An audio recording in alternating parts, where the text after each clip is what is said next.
Shinrin योकू ही एक Japanese term आहे.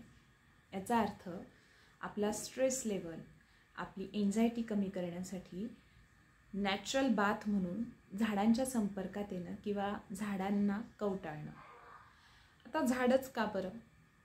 1980मध्ये ज्यावेळेस खूप जास्त जापानमध्ये बर्नआउट होतं, स्ट्रेस होता, त्यावेळेस तिथलच्या सायंटिस्टनी हे शोधलं की जे शेताच्या जवळपास आहे किंवा जे नॅचरल एन्व्हायरमेंटमध्ये जास्तीत जास्त वेळ घालवत आहेत त्या लोकांमध्ये stress level, anxiety, depression, blood pressure हे सगळे इश्यू आपोआप कमी झालेले.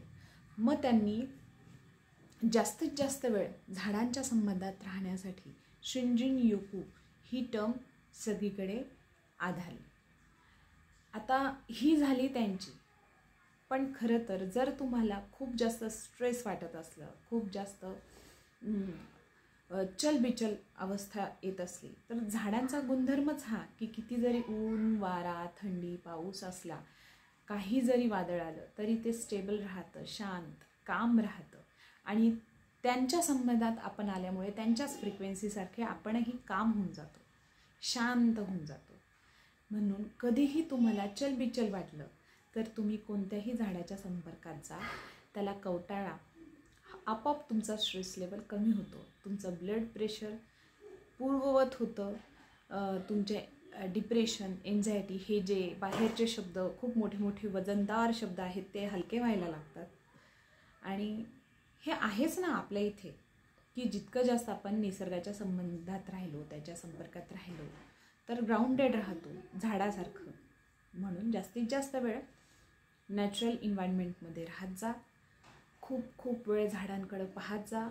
झाडांकडं नुसतं पाहिल्यामुळे त्यांच्या संपर्कात किंवा झाडाखाली जाऊन जरी बसलं तरी खूप शांत वाटतं, विचार संथ गतीने वाहतात.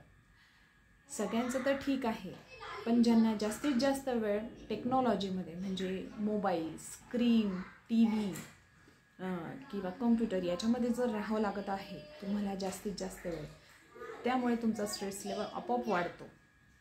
ती फ्रिक्वेन्सी आपल्यामध्ये यायला लागते. म्हणून ती फ्रिक्वेन्सी काढून टाकण्यासाठी जास्तीत जास्त वेळ झाडाच्या संपर्कात राहा. सकाळ संध्याकाळ थोडासा बाजूला होऊन बागेत जात जा, थोडंसं झाडाजवळ बसत जा, आपोआप शांत व्हायला लागतं. तर मग झाडे लावा, झाडे जगवा, आनंदात राहा, मजेत राहा.